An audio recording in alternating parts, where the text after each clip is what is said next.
Bismillahirrahmanirrahim. Welcome to Aisha Forces Academy. Like my videos, subscribe my channel and press the bell icon for more updates. अस्सलामुअलैकुम students, उम्मीद करता हूँ आप तमाम लोग खैर खैरियत से होंगे और बहुत अच्छी ज़िंदगी गुजार रहे होंगे। स्टूडेंट्स, आप लोगों को याद होगा हमारी पाक नेवी कैडेट की टेस्ट प्रिपरेशन कर रही थी। कल भी हमने मैथ और फिज़िक्स के सवाल डाले थे।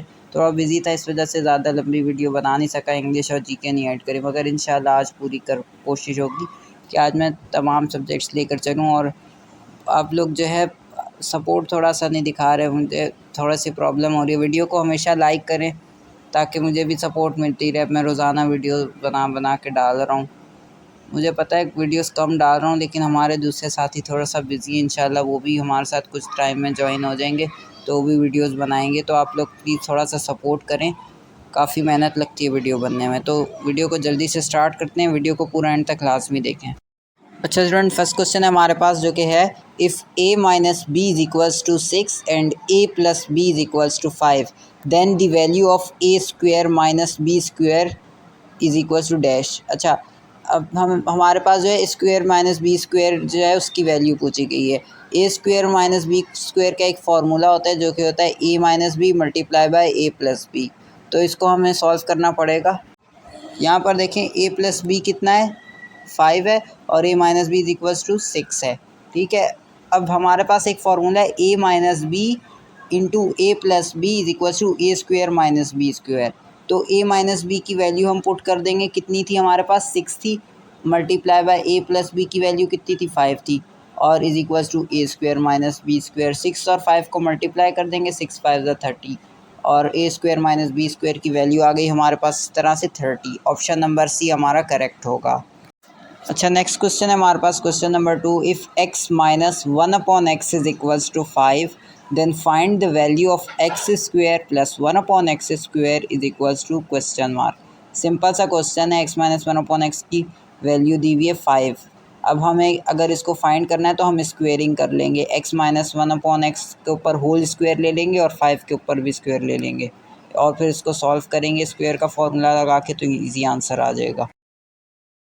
यहाँ पर हम सॉल्व करके देख लेते हैं। x minus 1 upon X is equals to 5, इसके ऊपर हमने स्क्वेयरिंग करी, होल स्क्वायर आ गया, 5 के ऊपर भी होल स्क्वायर आ गया। 5 का जो होल स्क्वायर था वो तो क्या बन गया, 5 का होल स्क्वायर 25 बन गया, 5 5 ज़ा 25। और जो x माइनस 1 अपॉन एक्स का होल स्क्वायर था, इधर फार्मूला लगेगा e माइनस बी के होल स्क्वायर का, which is equals to A square minus 2ab plus B square. अच्छा, ए यहाँ पर क्या होगा, x होगा, और b हमारे पास 1 अपॉन एक्स होगा। ए की वैल्यू डालेंगे एक्स स्क्वायर माइनस 2x, और b की जगह आ जाएगा 1 अपॉन एक्स, प्लस b की जगह 1 अपॉन एक्स स्क्वायर। ठीक है, तो एक्स स्क्वायर हो गया माइनस 2x से x कैंसिल हो गया क्योंकि डिवाइड हो रहे थे, दोनों कैंसिल हो गया, माइनस 2 बच गया, प्लस 1 अपॉन एक्स स्क्वायर। ठीक है, इज इक्वल्स टू 25। माइनस 2 है इस साइड पर, इज इक्वल्स टू के दूसरी साइड पर जाएगा तो प्लस में हो जाएगा, 25 के साथ प्लस में हो गया, x square plus 1 upon X square की हमारे पास फाइनल आंसर आ गया 27। अच्छा स्टूडेंट, नेक्स्ट क्वेश्चन देखें। A cube plus B cube plus 3ab into A plus B is equals to what. अच्छा, ये एक फार्मूला है मैथमेटिक्स का, ये हमें बताना है किस चीज़ का फार्मूला है। तो इसका ये जो फार्मूला है ये ए प्लस बी के होल क्यूब का फार्मूला है, A cube plus B cube plus 3ab into A plus B. ये ऑप्शन नंबर बी हमारा बिल्कुल करेक्ट ऑप्शन होगा।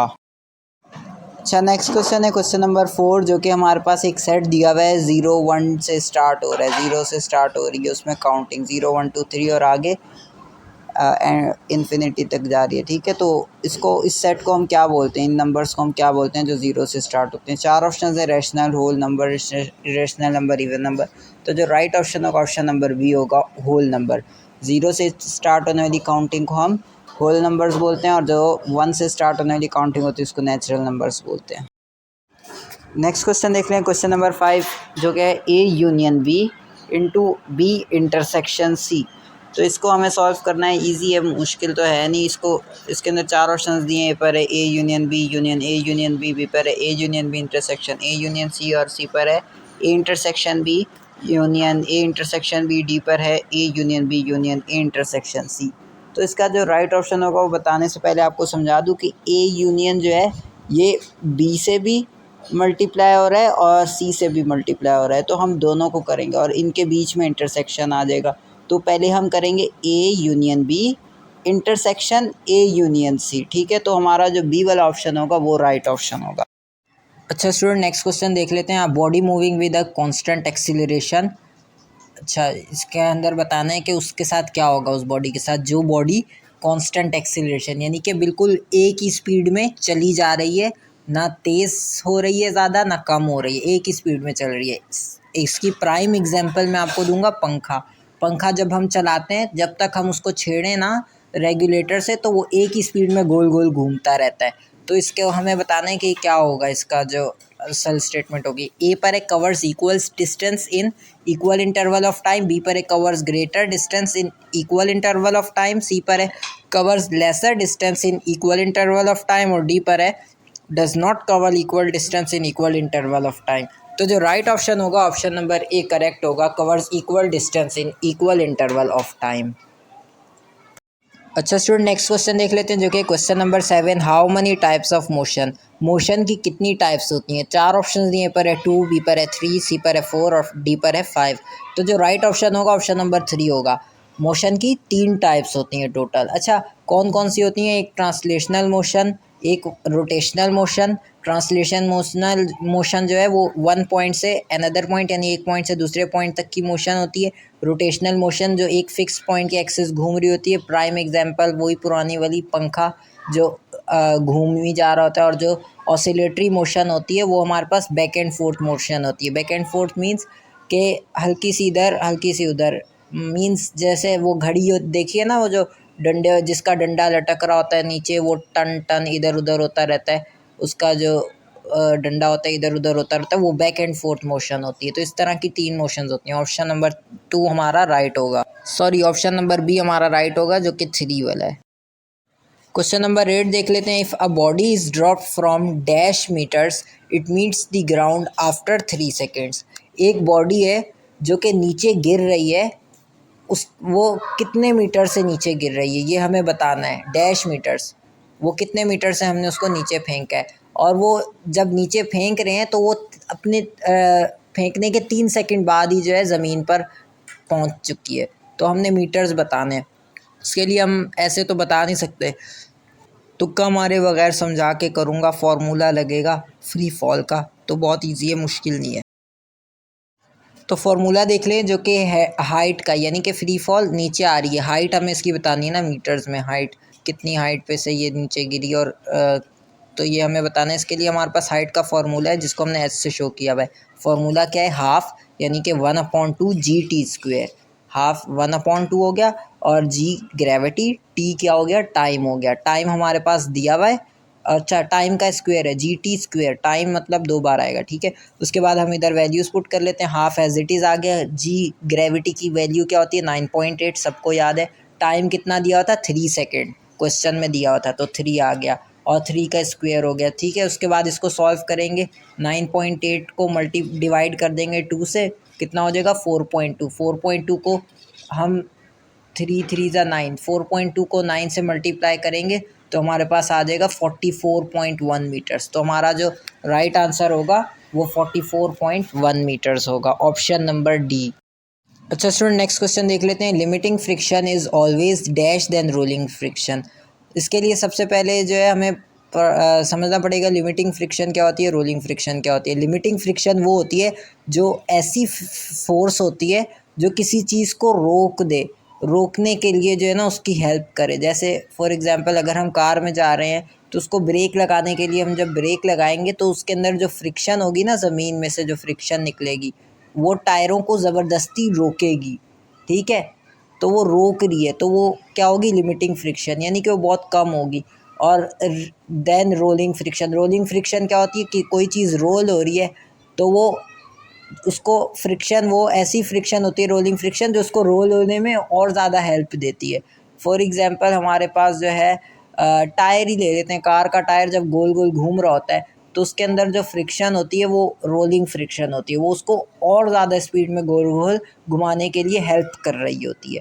तो रोलिंग फ्रिक्शन हमेशा ज़्यादा होती है, लिमिटिंग फ्रिक्शन हमेशा कम होती है। यहाँ पर लिमिटिंग फ्रिक्शन पूछा है, इसलिए ऑप्शन नंबर बी हमारा राइट आंसर होगा जो कि लेस देन होगा। और लिमिटिंग फ्रिक्शन हमेशा रोलिंग फ्रिक्शन से कम होती है। अच्छा, नेक्स्ट क्वेश्चन देख लेते हैं जो कि question number 10, when two planets dash then the gravitational attraction becomes greater. चार ऑप्शन दिए, move closer, move further, increase in mass, decrease in mass. अच्छा, ग्रेविटेशनल फोर्स की अट्रैक्शन कब बढ़ती है? जब दो प्लैनेट्स क्या कर रहे होते हैं तो अट्रैक्शन जो है बढ़ जाती है।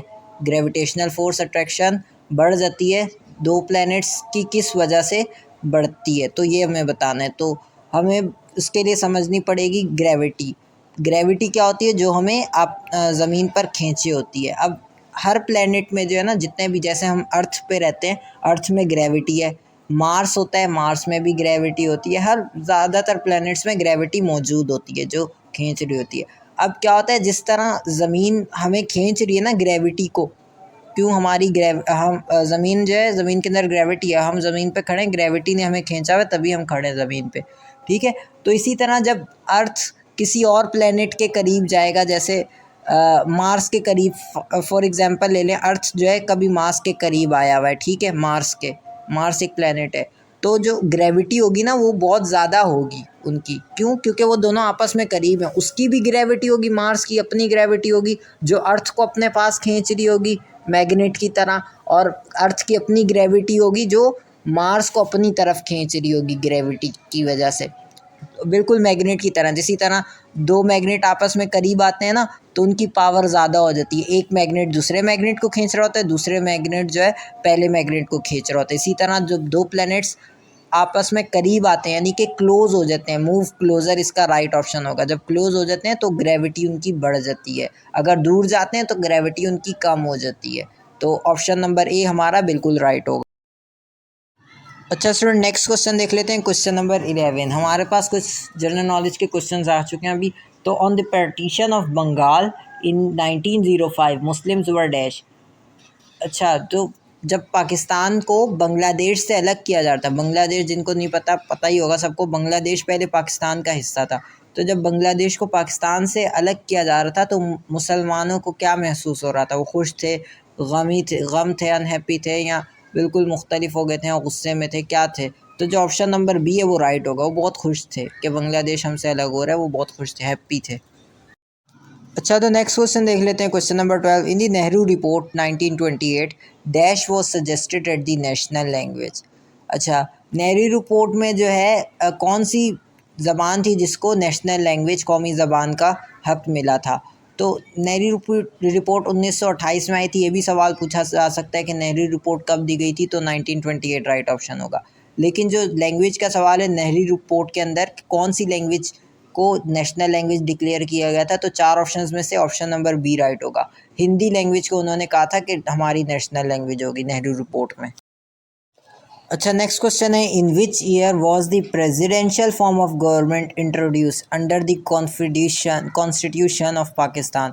अच्छा, वो कौन सा कॉन्स्टिट्यूशन था जिसमें प्रेसिडेंशियल फॉर्म जो है इंट्रोड्यूस करवाया गया था? गवर्नमेंट का प्रेसिडेंशियल फॉर्म होता है सदारती फॉर्म, वो कौन से कॉन्स्टिट्यूशन में जो है इंट्रोड्यूस कराया गया था? चार ऑप्शन है, ए पर 1956, बी पर 1962, सी पर 1973 और डी पर 1985। तो जो राइट ऑप्शन होगा ऑप्शन नंबर बी बिल्कुल राइट होगा, 1962। अच्छा, नेक्स्ट क्वेश्चन देख लेते हैं। Question number 14, which viceroy's tenure was the shortest in the Indo Pak सब कॉन्टिनेंट।